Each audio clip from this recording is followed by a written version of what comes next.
here for now, and still not here. I think we start now, yeah, because we are otherwise out of time. Yeah? Okay, so welcome to the conference EuroSPI 2013.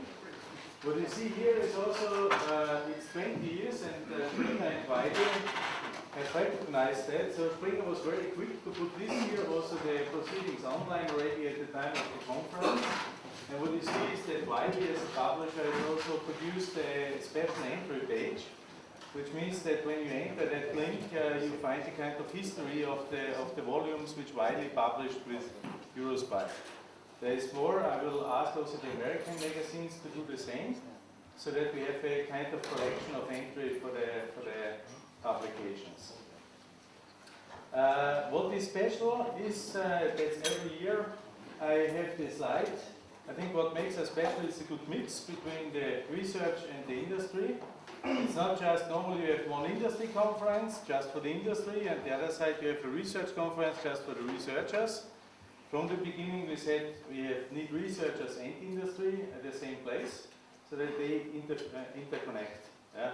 And so we have many young PhDs who started at the conference, are still 12 years later here, but now they work for the companies. So it's a kind of good interlinkage between the industry and the research. It's a philosophy of what we continue. And we will continue that also in the next many years, because we have an anniversary day to celebrate the 20 years on the Friday. And we selected keynotes of those people who influenced EuroSPI in the last, I would say, 20 years, and who are known. Either they have published books or they are known in the industrial community, and they give an outlook of what is their opinion of the next 20 years. Where does the world move into when it's the field of innovation and SPI? Yeah? There will be some provocative thoughts. Yeah? For instance, the end of the age, yeah? Or there is also some talks where we consider that the way we do software engineering is absolutely not sufficient. Nowadays we have to map the old method to the new quantum physics thinking, okay, whatever. So it's really broad thinking to the next 20 years how the world can develop. Yeah? And you have, but don't confuse these messages with this letter. This letter is in your bag. Don't open it before the anniversary event, because what we promised was that we give you 10 principles of SPI, but derived from the historic, what we learned from history and science from Newgrange, and how we can map that like a story to the nowadays time of SPI. Yeah? So it's an interesting story, yeah, which you hopefully don't forget, but it creates a better understanding of how to understand why SPI is necessary to get research running. And also I want to promote that in EuroSPI we have managed that we kicked off another body which is called the European Certification and Qualification Association, that was kicked off about 2005. Is now active, has about more than 30 professions, and some of the community members here develop these kind of certificates. Yeah? So it's a spin-off out of EuroSPI. All of the members of EuroSPI who have founded EuroSPI are also board members of the ECQA.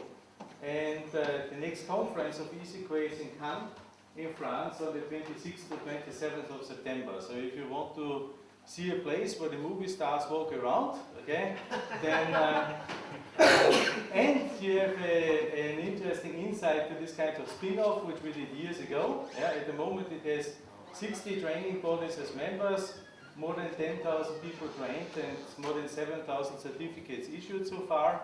So it's something. Yeah, then you can go there as well. And I still continue to remember that our conference was the one that published the SPI manifesto. There was no other conference in the world in the last 20 years that had the dare, yeah, or the courage to come up with a proposal, what is the values and the principles of SPI. It's translated in German, in Japanese, it's there in English, and in a few other languages. Yeah. That was this conference that created that. Okay, I'm proud of them. Yeah. Okay, now let's hand over to the local people. to give us some insight of where we are. Yeah? So Fergal and the president of the meeting.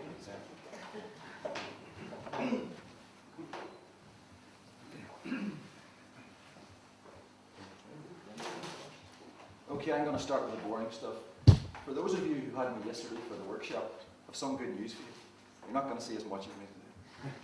The bad news is you have to listen for a couple of minutes now. I'm just going to go through the simple housekeeping stuff, and then I'm going to hand over to our head of school, Bob McKieran, who's sitting in the front row here. Tell you all the interesting stuff about Dundalk. So I'm going to go through the housekeeping stuff first of all. So in terms of where we are, in terms of the rooms, you're in the lecture theatre here at the minute, which is this one. We're also making use of 4 other rooms, which are basically, if you go out that door and walk that way, they're basically at the end of the corridor. And then there's one other room upstairs we're using as well. Also, just to point out, the social event this evening, which is probably of a lot of interest to people, the buses leave at 6:15 from the front door here. Is that okay? I have a short video that I'm going to show.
It's a PA system, it's not your computer.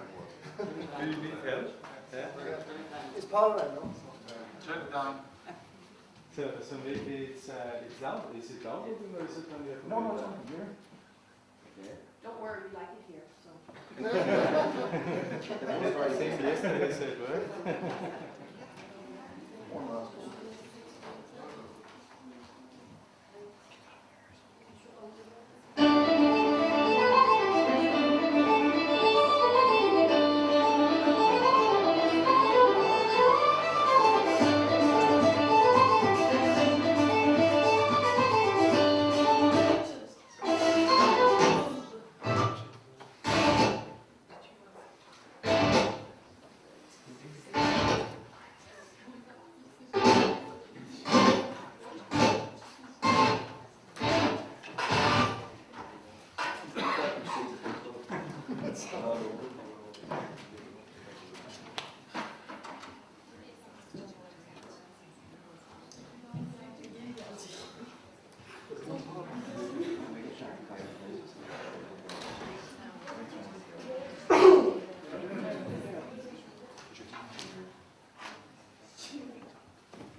is Bob McKiernan. I'm the head of school of Informatics and Creative Arts, which is one of the schools within the Institute.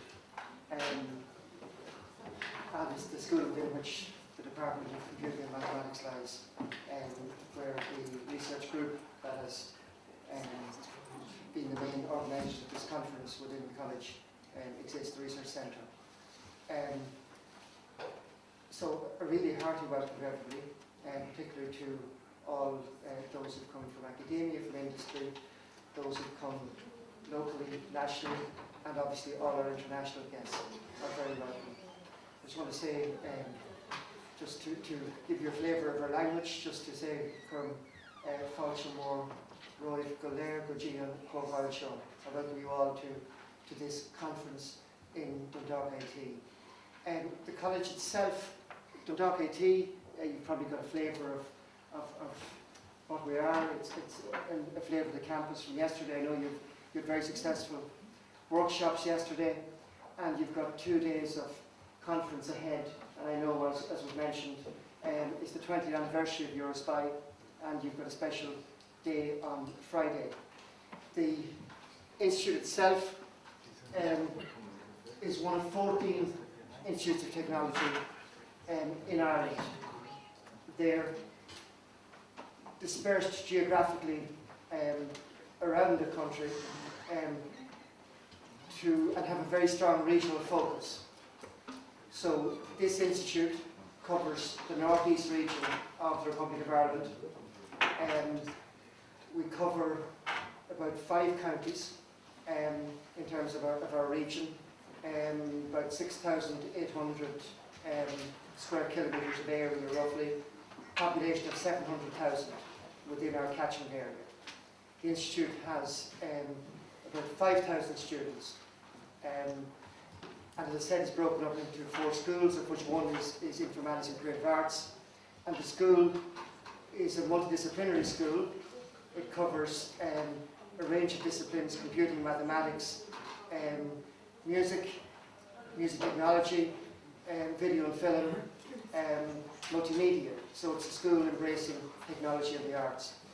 And in fact, I know that once we get this promo video working, the actual video was created by students from within the school.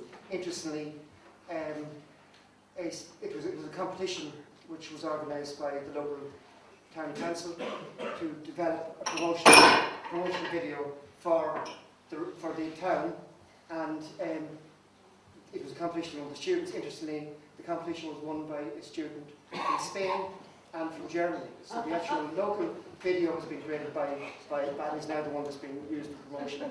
Has been developed by Spanish and German students. The institute itself, I suppose this is a very notable event. This is a major conference, which fits very well with our strategic direction in terms of the promotion of research within the institute. I suppose you've got to realise that the institute, historically, research would have been at a very low level, because these colleges, when they started in this one started in 1971. They were very much focused on being teaching institutions, and in particular they were teaching institutions at sub-degree level. So they were primarily focused on technical education, but they've evolved, and this one in particular, they've all evolved quite considerably over the years. So they have now, we celebrate our 40th anniversary 2 years ago. A big change happened in the 1990s when what they were then called regional and technical colleges, and they were changed or redesignated as institutes of technology, and research came within the focus and within the remit of the institutes. So since then we've been building up our research base, and considerable work was done in the 90s and in the 2000s on developing that base.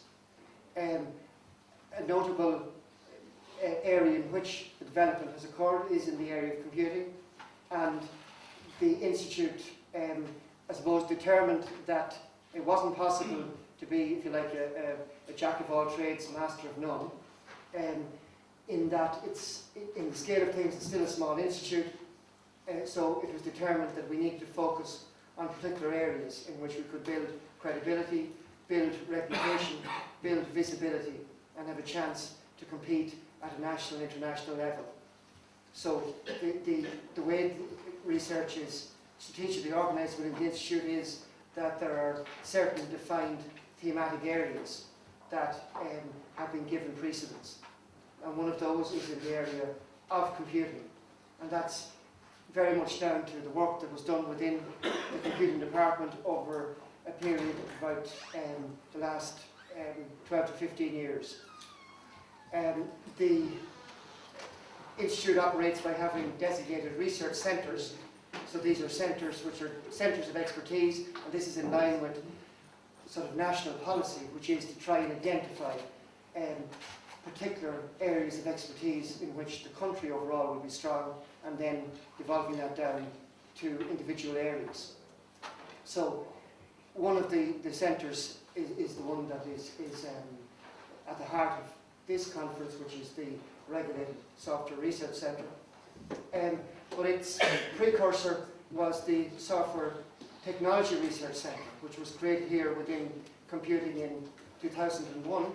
And it's great credit to people involved in that, a number of whom are here today, which are Drs. Jerry Coleman, Kevin McDavid and Frank Keenan, who founded that centre and laid the basis for what has been a major development in research over that time, and which has led to the potential for conferences of this nature to actually take place.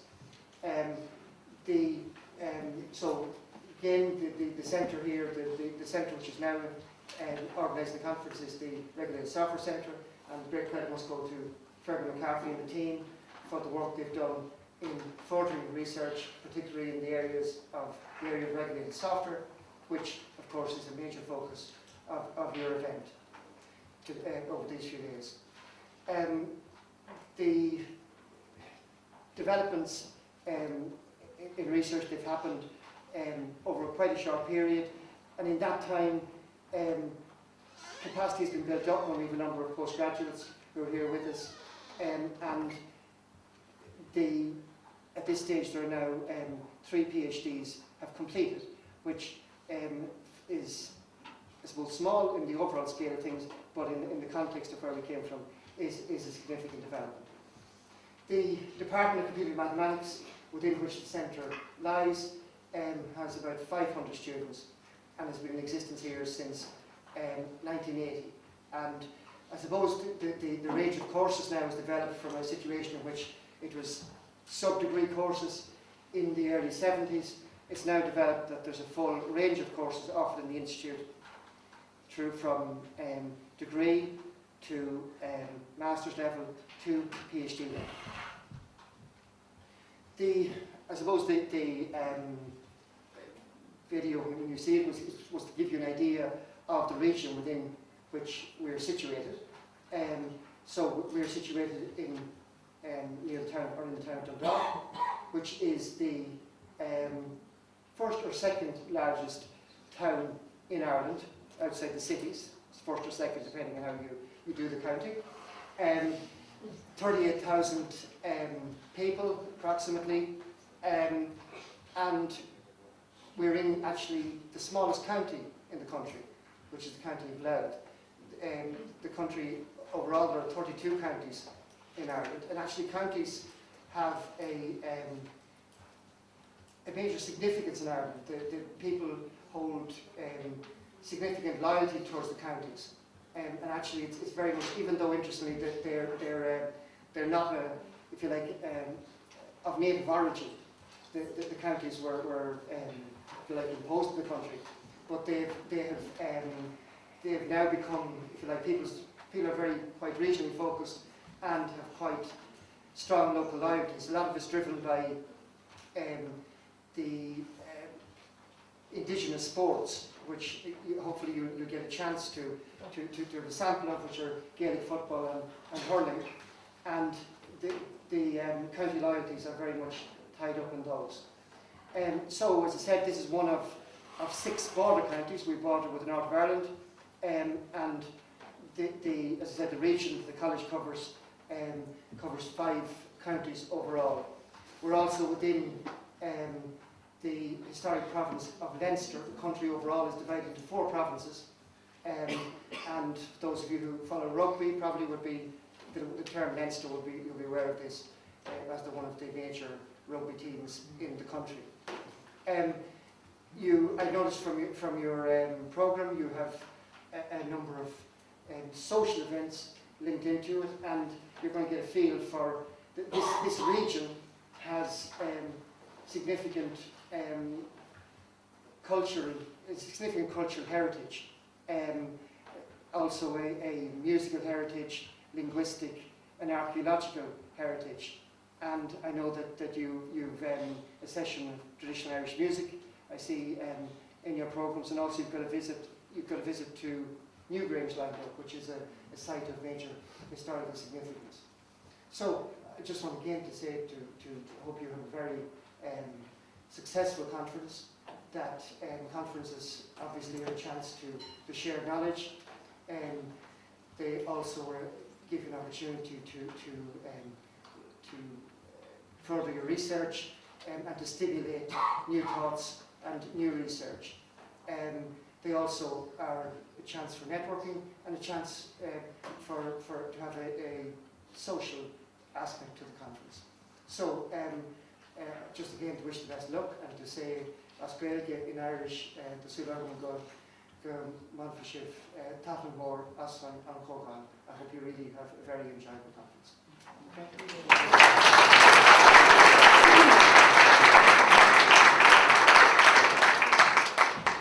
Okay, something that's part of our culture as well is we don't give up easily.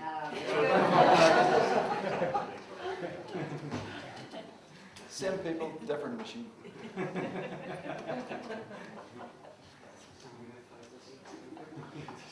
Unlike a medical device, you can start this again without any risk.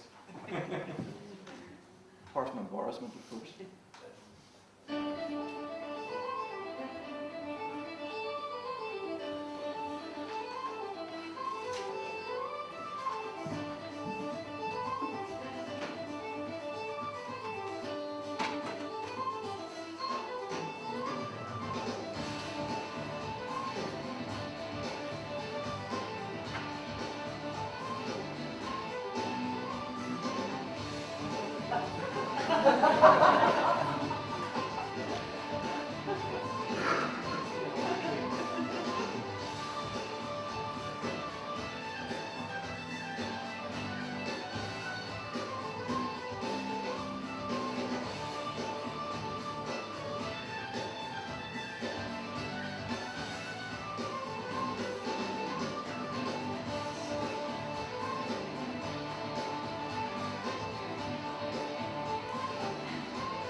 so now to start the official layout, our first keynote now will be chaired by Nicholas.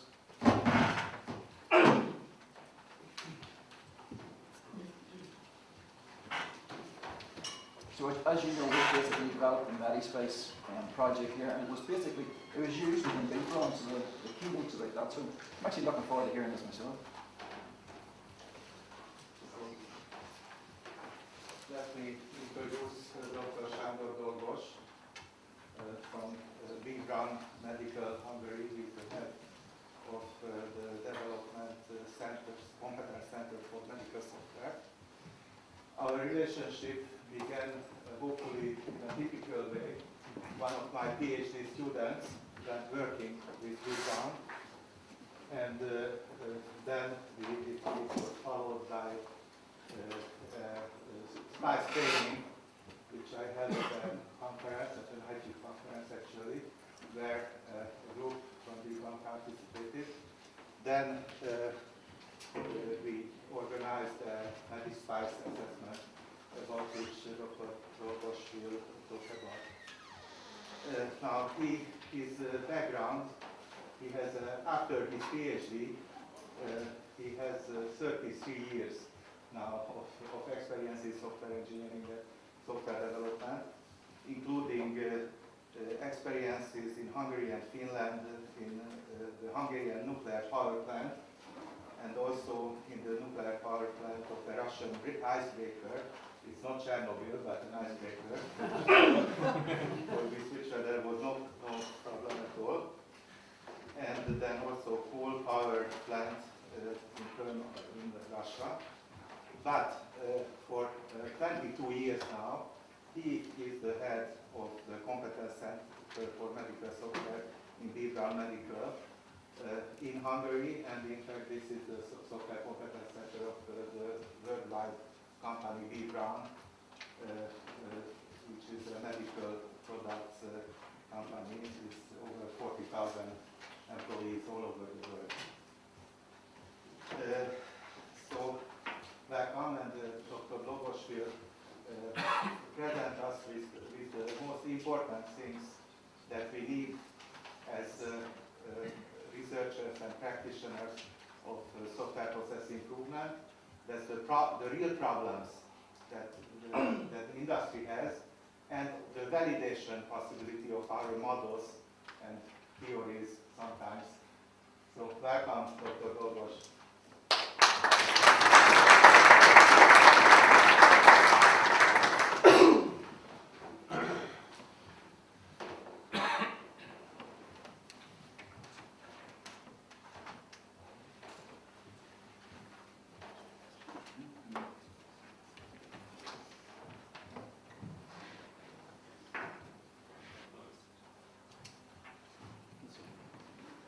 Thank you very much, Miklo. I'm really grateful for this community that you accepted us, and you were so friendly and open, and you invited us, and now we can be here and we can share our experiences in one subject which is very important for us. Growing in maturity, growing in processes, and growing in capabilities for doing your business. Just one comment that our group,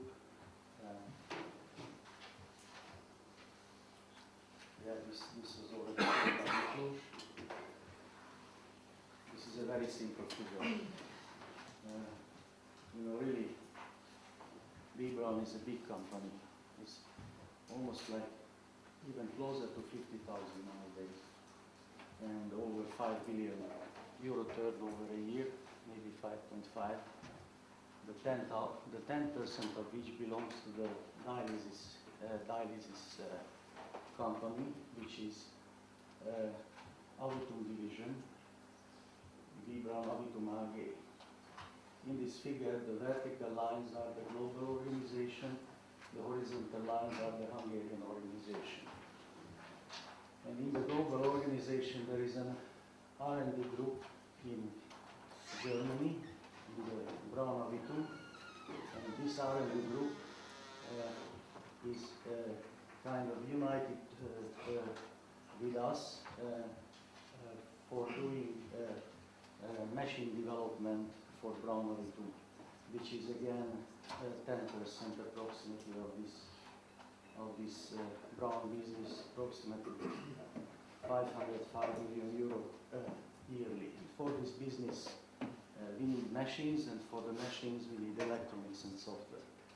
And there we are. And that's a specialty that in Hungary we belong to the other division of BBraun, but it doesn't really matter. It just simply shows the complexity of the company and shows how small we are inside the company. And actually, there are two other software groups in global BBraun. One is for the infusion pumps, and there are fellows working in Germany and in the US. And one is in the BBraun Esculap, where they are mostly doing surgery equipment, equipment for surgery, and very interesting and challenging products.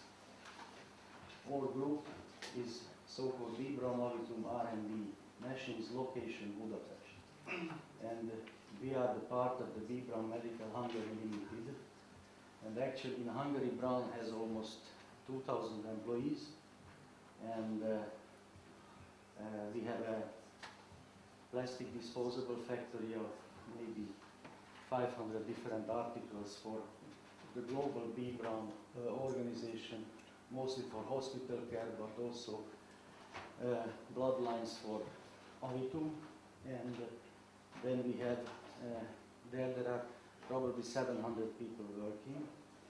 And we have a big clean area of production. Then we have a dialysis network in Hungary, and we have there 80 chronic dialysis stations doing over 500,000 treatments a year in these 80 dialysis stations. And then we have close to 700 people. Then we have a big sales group, and we are selling all the 10,000 different kind of BBraun products in Hungary.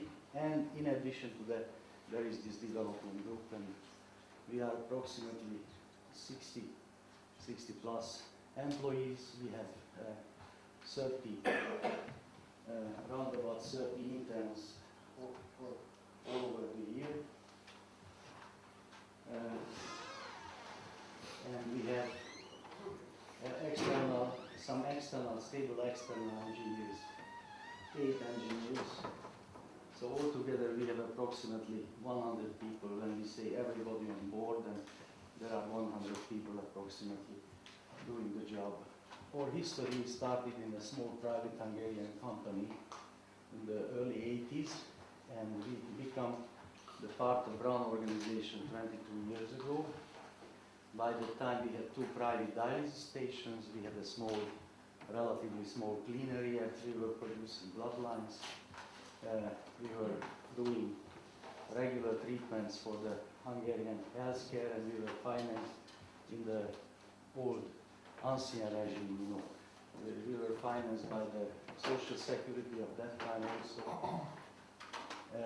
Our group, the development group, was integrated into the BBraun Avitum R&D group since 2008, and we became the single position doing software development for BBraun Avitum since 2011. We have approximately a dozen different machines developed during the 3 decades, and interesting enough that more than 10 of our employees have over 20 years, some of them 30 years experience in this application domain.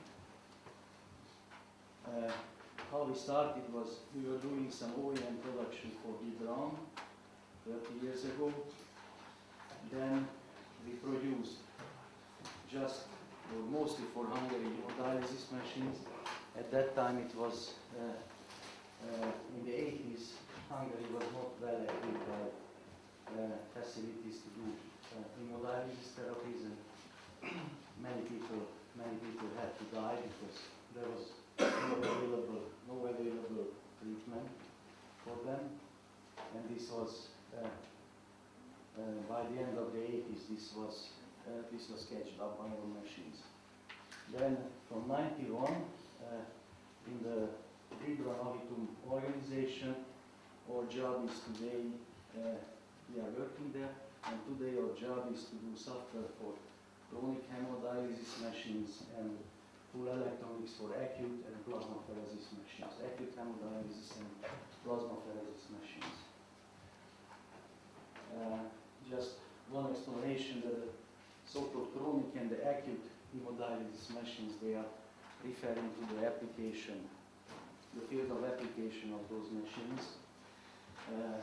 These are used for those patients who have end-stage renal failure, and they have three possibilities: to have renal transplantation, second dialysis therapy, or in 2-3 weeks they're going to die.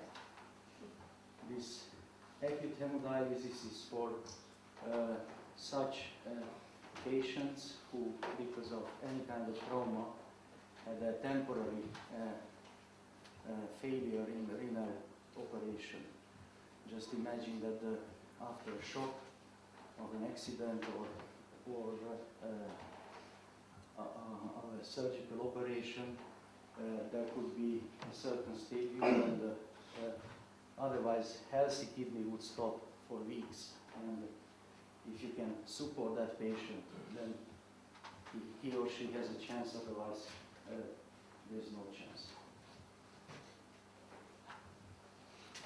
From the old times, nice old photo, that is a so-called peritoneal dialysis machine. You know, dialysis is so-called renal replacement therapy, and it has four main functions. The physicians still say that they have no idea how it is possible that such a replacement therapy can really substitute the human kidney, because the human kidney is much more complex and much more beautiful organ than such a stupid machine. These machines are really able to replace this renal operation. Main functionalities are removing the toxins which are produced by the metabolic process, removing the unnecessary liquid from the human body, which otherwise is going out in the form of urine, setting back the ion balance in the human body. Most important ions are sodium, potassium, calcium, magnesium, and also setting back the acid balance, the pH value of the human body. And to do this, you need to achieve that the human blood is getting into contact with a dialyzing fluid. And one possibility is the peritoneal dialysis, when the peritoneum is filled by liquid, and the inside wall of the peritoneum is the filter. It's a part of a human body otherwise.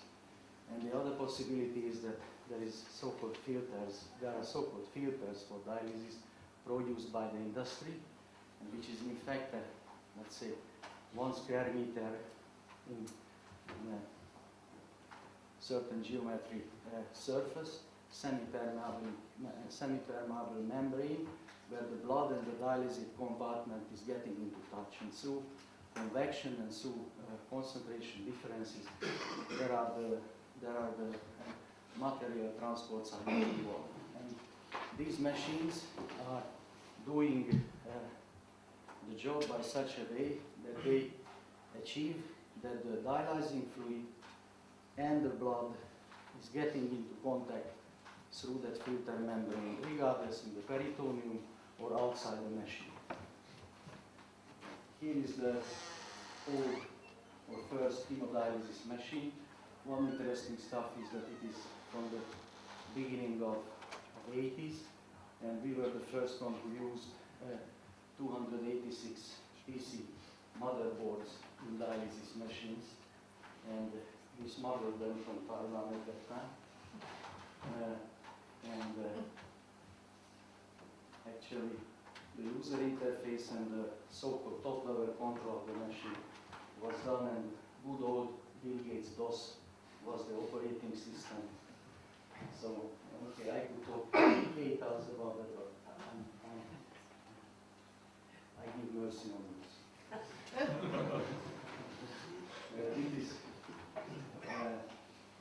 This is now our presence. This is a typical picture of a chronic hemodialysis station. Here we have the machine. You see this is the filter, and the patients are just, let's say, 3 times a week, spending their time 4 or 5 hours in the dialysis station, and then the machine is doing the job, and the patient, depending on the physical status, is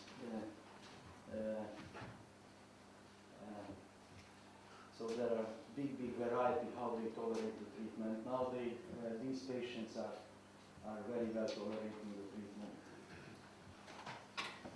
This is an acute dialysis machine, and this is a plasmapheresis machine.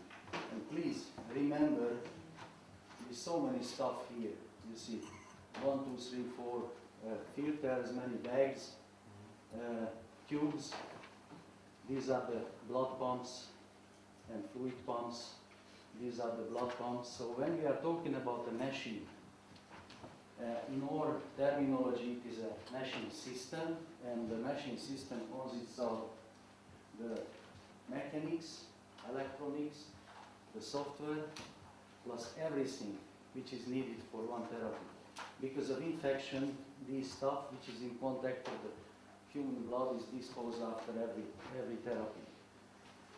And what is needed here, we need arterial venous lines, AV lines, we need filters, we need needles or catheters depending on the patient status for the blood access. We need a couple of different kind of wound. Okay, that's tough when you are healing the wound. I forgot the term of it. Then we need different kind of disinfectants, disinfecting the surface, which is in contact of the machine and the machine materials. And also in this machine you are disinfecting the internal part where the dialysate is prepared. And what else? Yes, we need fluids. We need different kind of fluids. And all of that belongs to a therapy. Because you cannot do a therapy without preparing the disposable set for being ready for the therapy. There are certain compulsory steps to do it. So when we are talking about a machine, that is a system, and a system of many different kind of things.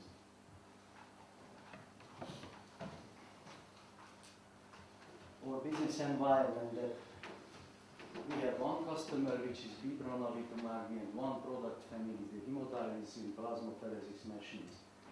And we think that we have a backlog to our elder brother, we consider the automotive industry our elder brother, not the big brother.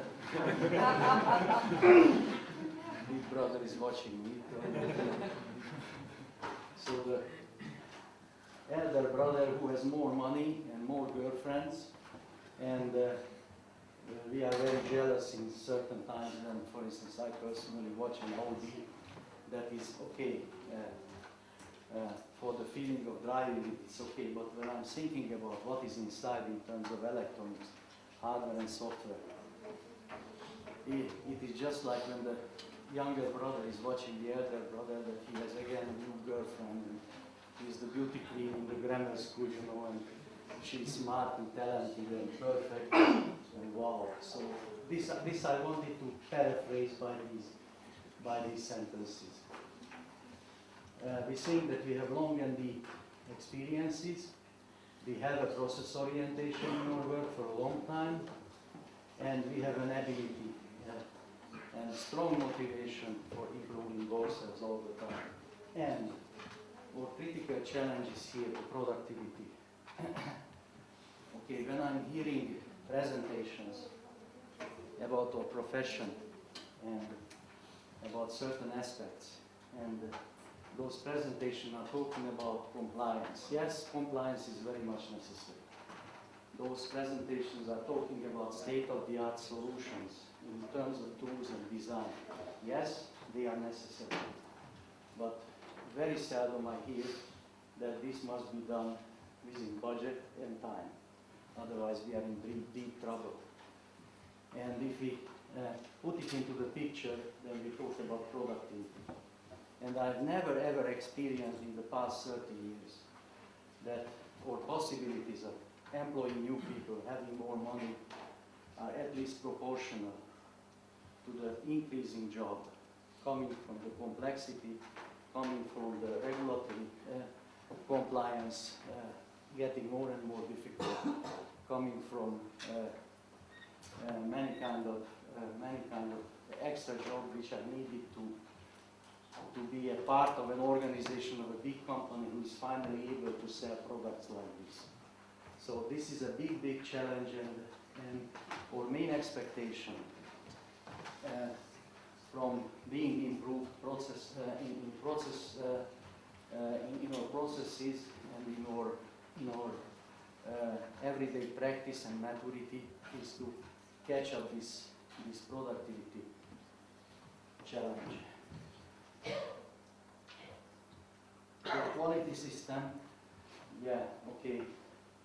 It started to be medical from 98, then became process-oriented 2001, then was a bit extended in 2004, and from 2007 we are integrated in the BBraun AG Nelsingen quality management system, and there is a common and harmonized quality management system what we are using. Headlines or regulatory environment, these are the most important things. Okay, quality management system, then these are the essential safety stuff, then the process of risk management, then software, then usability, including some design stuff from the. This is our regulatory environment. If I have to press it into one slide, then these are the most important ones.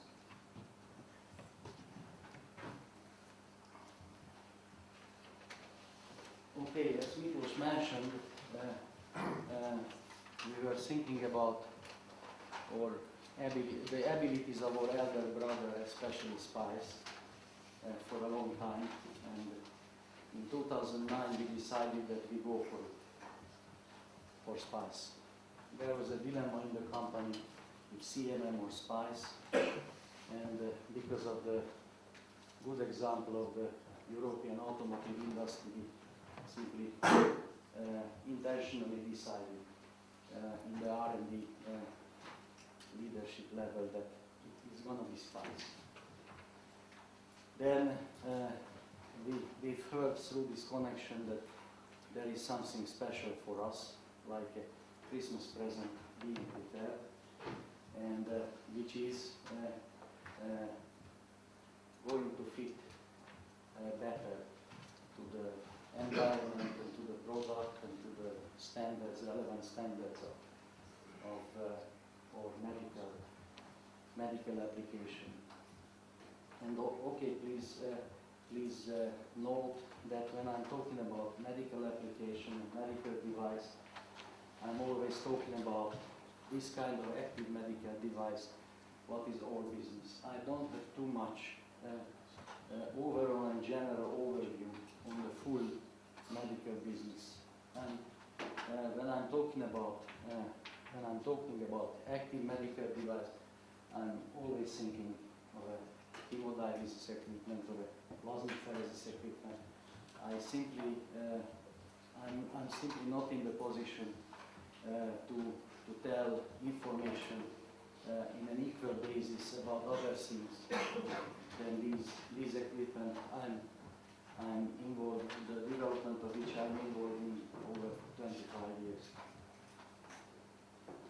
So, our question was originally SPICE, yes, 2009.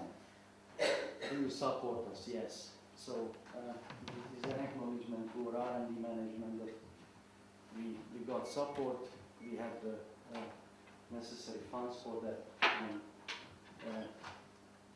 answer is yes. Then we try to get to know what is the current status of the model, process reference model, and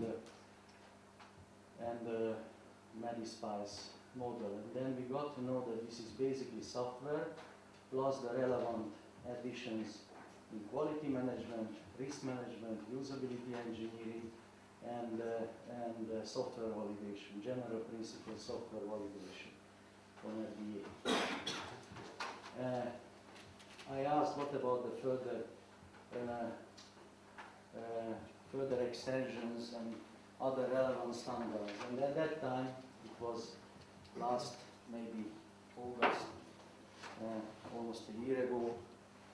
Yeah, it was not really the topic we could talk about. We were asking for training and some help. It was not really available at that time. But the answer for the question that do you think that the current status of the model is good enough for starting a pilot assessment? And the answer was definitely yes. Okay, it seems so, yes. And then we asked ourselves, do we really want it? And the answer was yes, we wanted that because of our motivation for the continuous improvement, and simply we don't see any other chance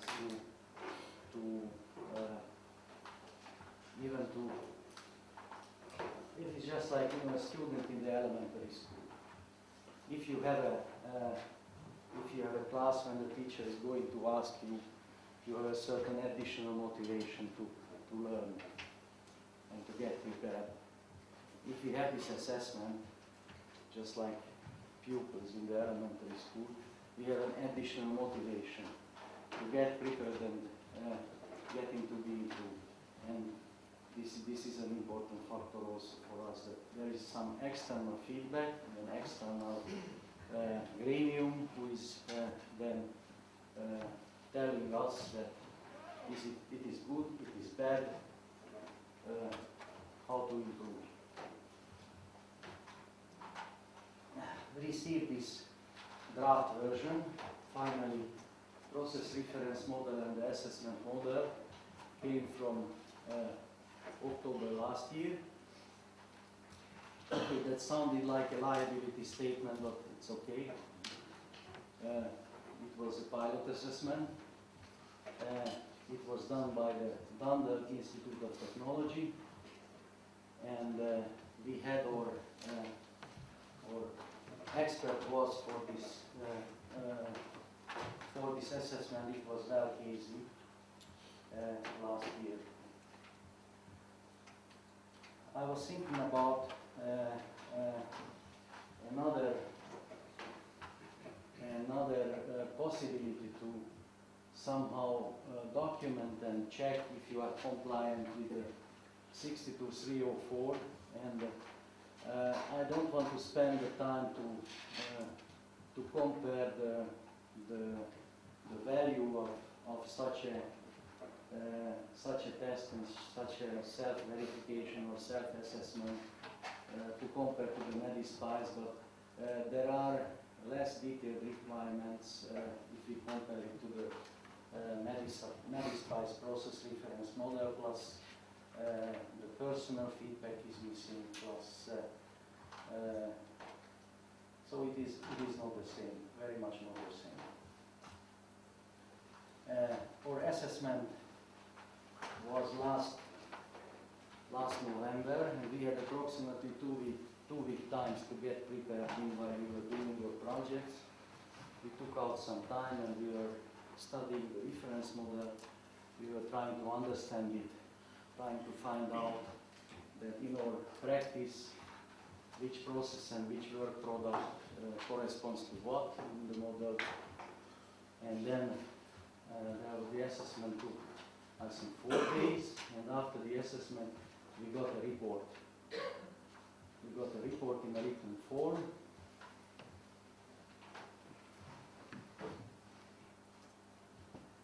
And our assessors were Dr. Messnats, Dr. BBraun, and we had one internal fellow from Melsungen, Armin, whose level of independence was type C, and the first 2 levels of independence was type A.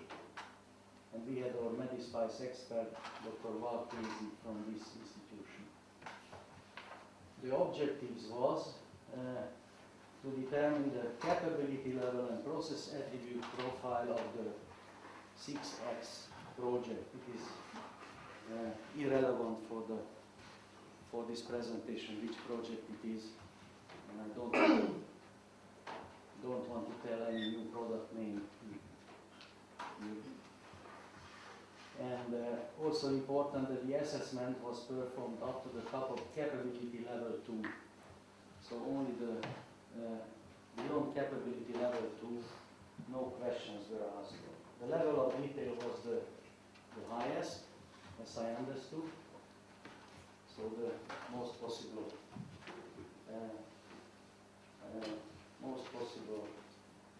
detailed information was shared.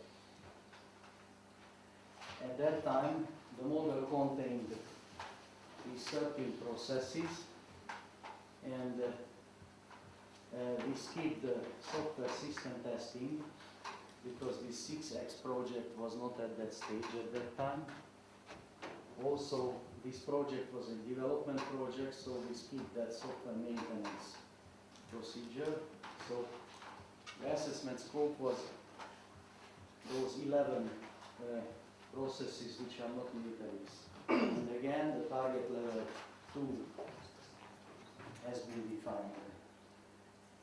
Here there is a small comparison between SPICE and MediSPICE, and in this slide, the SPICE is the union of the model coming from the 15504 plus the automotive SPICE, because automotive SPICE, you know it much better. So there are 13 MediSPICE processes in this model of last year, and in this group 9, in this group 1, in this group 3, and in those groups we didn't have MediSPICE processes yet.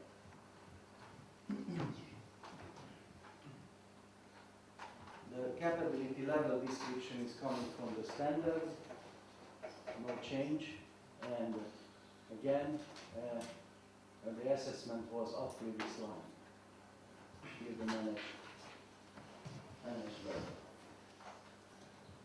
And the result of the assessment, sorry for the green rectangles, so there is a nice colorful background behind, and also some up and down here. But you can see that we had in this report we had a capability level profile and the process attribute profile, which really good,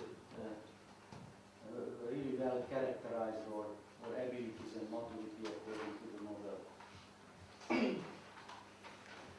This is this is for us the most important part of the report. And the report, for each and every process, described the strengths, the improvement potentials, and gave us recommendations. Like, there are prepared doors modules for linking SRS modules, but, and then there is a recommendation. Or, for the level 2, the KPI trends is there and controlled, but. And those buts were 140. And 20% of which were really low-hanging fruits, which we could introduce into our practice in a couple of weeks. So this was immediate benefit. And the rest is put to a quality plan, and then we are working on that quality plan. We are reviewing and having tasks, and we are doing the actions. These were the specific results. And that is a general result that we have to have much more attention for the integration of our tool chain than before. And this was coming out very clearly from the assessment and from the assessment recommendation, and I'm really grateful for the really helpful recommendations of Richard and Mitos during the assessment. And this was common. This need was common in many lacks in our system, that our tool chain is not integrated in an automatic way.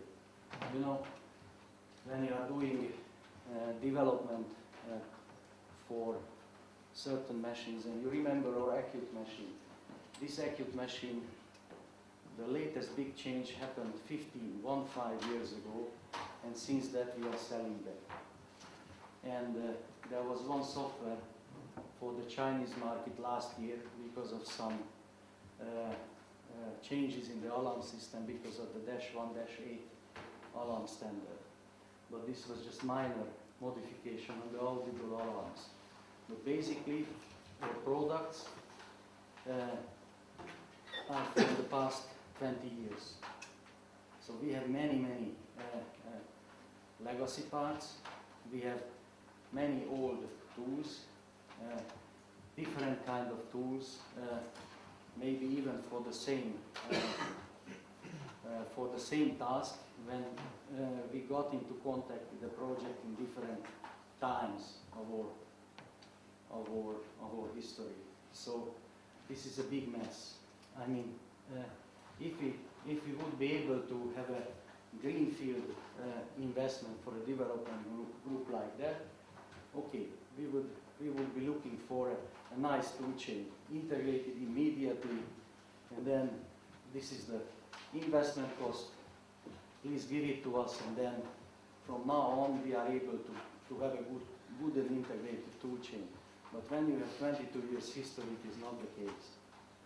Then you have to find solutions, and when you introduce something in a project, the latest one, then you have a headache how to introduce the same in a project, which or in a product which you changed the last time 5 years ago. So the integration sounds trivial, but in practice it is not easy. And of course you can imagine the benefits, and these were the general conclusion that integrated tool chain shall be implemented, no question, because otherwise we cannot step on a higher level in this maturity model. Software development processes shall be automated, traceable processes shall be developed by using links between tools, measurable environment shall be established to create KPIs easily, manufacturers shall find simple, transparent solutions. These were the recommendations of the assessment. Okay, for you from the automotive industry, it might sound trivial. For us, it might sound reasonable, but in practice it is not easy. Okay, after the assessment, we took our questions, and yeah, SPICE and MediSPICE, it was good example. Okay, we can confirm that this model is good for us. From the result of the assessment, the management still says keep going. And here, from the stakeholders, we look forward to the information we're going to receive here. And the assessment, you are very welcome this year in November in Budapest. Thank you. And to ourselves, we can really say that confirm this question is not, it seems, anymore. The pilot assessment already helped a lot for us, already helped a lot to get into it. Yeah, from now on, don't be scared. You will see many, many slides, maybe almost up to 10, just to provoke or thinking, not to go through them in a detailed way. Just, we are listing some headlines here in this slide for the extension potentials. Because now what we have is basically the software. And in our machine system, software is a part. And we cannot deal with that without dealing with the full system. And many other aspects. There is already risk management there, and usability and software validation, but there could be further improvements. The full machine system is not yet there. Networking, I just heard that there are efforts. And the system of one machine and other medical or non-medical devices is not there. The agile development is not there. Reuse product management, it is in the SPICE, it is not there in MediSPICE. Software product lines, it's also important for us for productivity reasons. Project management, multi-project management, again. KPIs and standard KPI sets, also interesting. And then, at the end of the design, when we are transferring in our design control model, we are transferring the development specifications into manufacturing specifications. That phase is called design transfer. And that is one part of the chain. If it is ineffective, then you did many, many efforts in vain before in design. And also, professional training, leadership training, mentoring, and such kind of things are very much belonging to our everyday life. Here, there are two slides. When in the 2008-2009, when we were thinking about this SPICE or CMM, I compared our situation to last year, and it was that. And this picture came into my mind that there is a certain history how they were drawing, how they were preparing the map of Africa, for instance. And in the 16th century, they had some misconceptions. You know, this creature is escaping somewhere from the Odyssey, still showing up here. And this is supposed to be a smiley or a monopoly, you see. That is a joke in his life. So this was our status when we were hesitating, SPICE or CMM. We had, I'm pretty sure, many misconceptions, and still we do. And what was changed after this pilot assessment? That at least, I hope, we could get rid of most of our misconceptions. We know that there are many unknown paths, white spots in the middle of the continent. But at least what we think we know is somehow described, and what we don't know is somehow, let's say, drafted. And there are a couple of slides about the extension potentials, and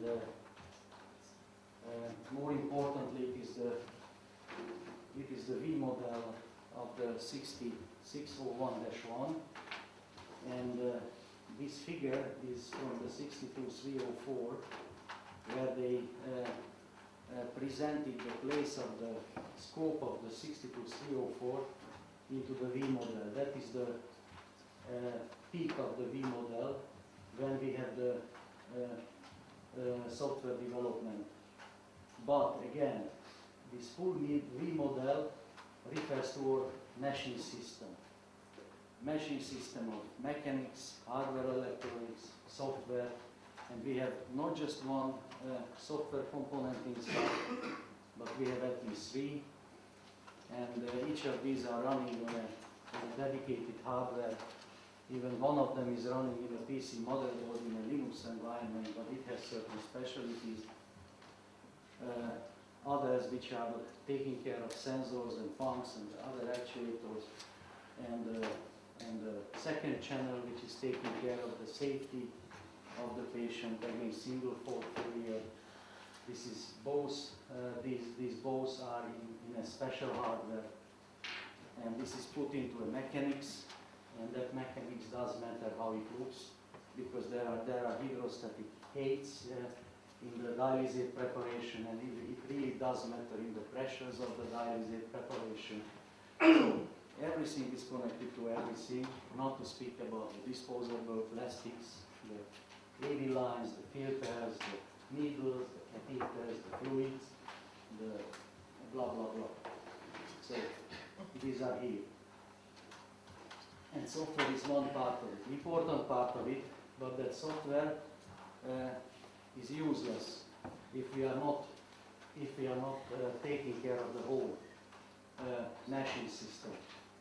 Machine system, that is programmable electrical medical system. This is our target of development. Then we have certain higher levels, the system of machines. So when we connect a machine to an external medical, non-medical device, or we are networking them.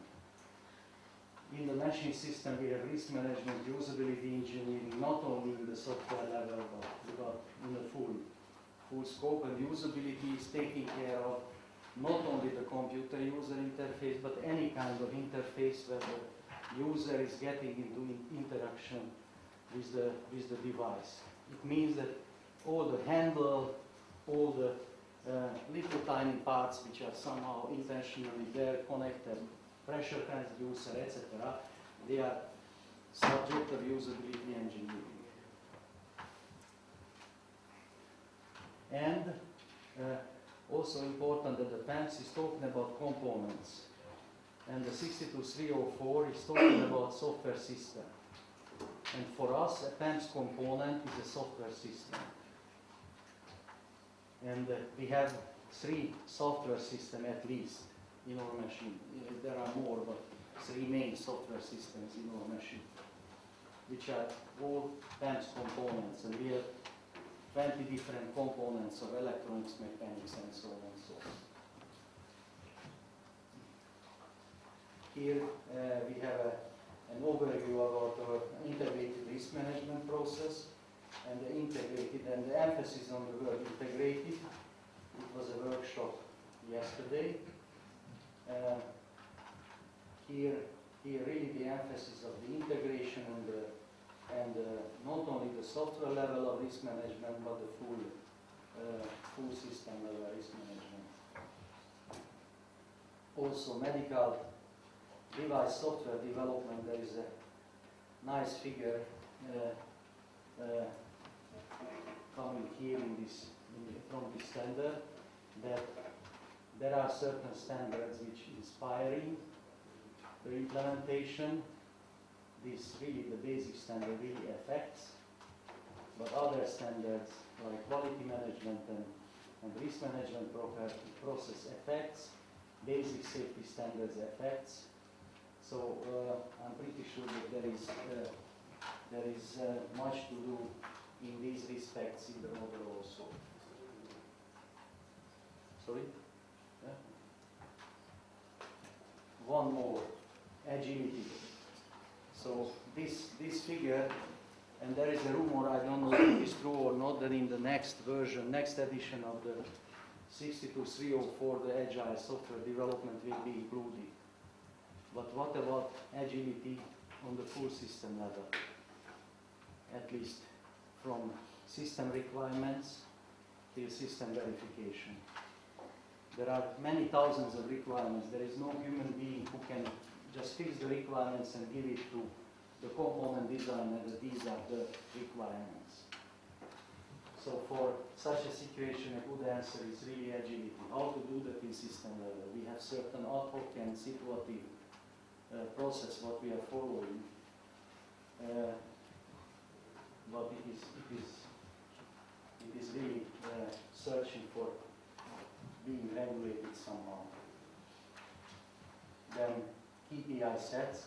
This table is coming from 3 years ago, a conference, from EuroSPI conference, and there was a reference to an author, and he suggested such KPIs for the organization, and these seem to be really good KPIs, and these are these are really characterizing the organization, and they are kind of relative KPIs. So in 2 consecutive measurements, and for instance this decreasing, it is good. If this is increasing, it is good. So, but there can be absolute KPIs which are then comparable between organizations.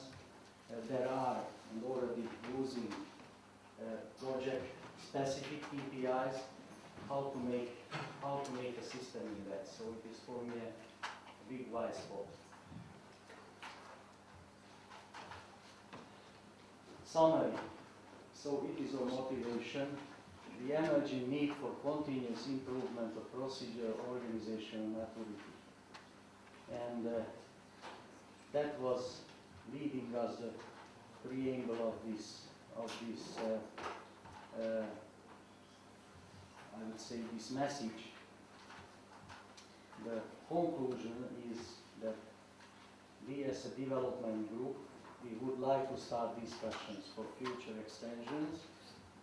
We would like to be a part of this forming your MediSPICE community being formed, and we really look forward to keep growing in maturity, and we really look forward to partners in this cooperation of similar interests.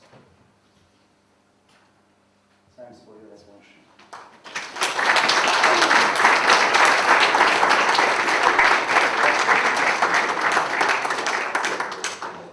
Thank you very much, Sándor, for this very inspiring presentation from the real world of software development. I think we have a time slip, so I don't know. I think we should still allow one question. Yes, Yes. Okay. So, any questions in this moment? Of course, there will be plenty of time later at the conference, but there are a few questions. No question? No? Yes. Well, maybe my question to Fergal would be in that, and also to Sándor, we know that he continues, or we continue in November, right? So we have these processes in the scope. Will there be a change in the processes because you have continued to develop, and we only got the processes at this time which were ready for use. And so, because if you have no practices, we cannot import for the assessment. So, what's your statement about the future? Okay, so in terms of the future, then we've let me take away. Okay.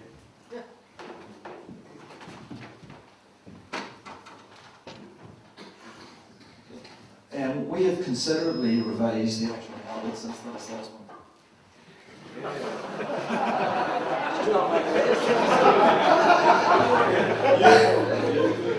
It's working with me. I think I'll go home now.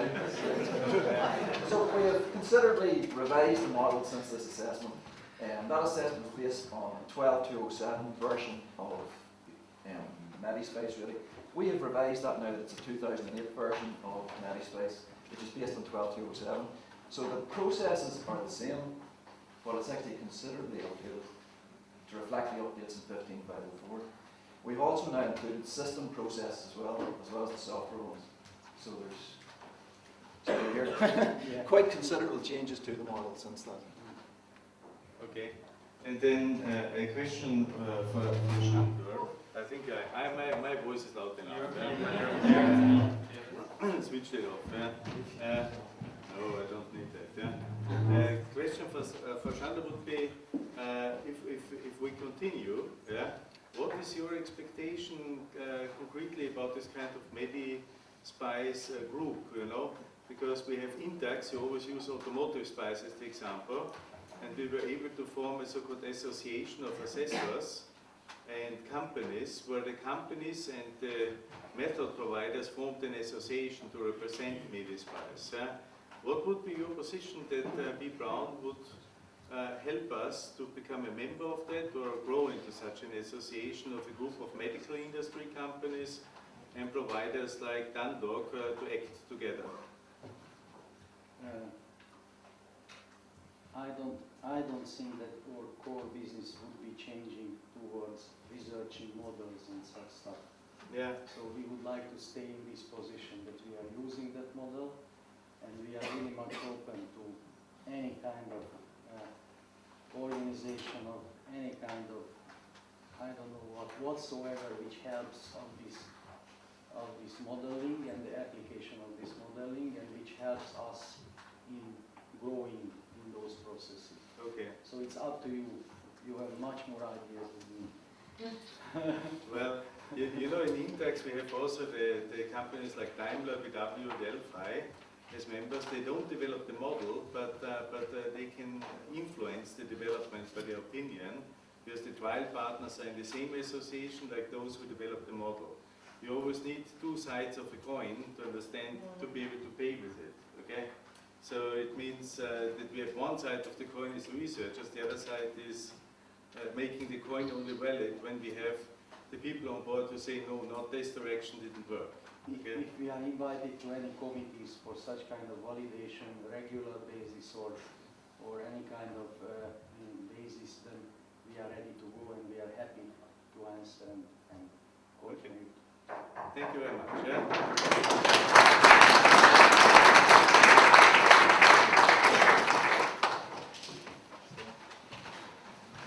Yeah, possibly. Sorry that I asked more questions.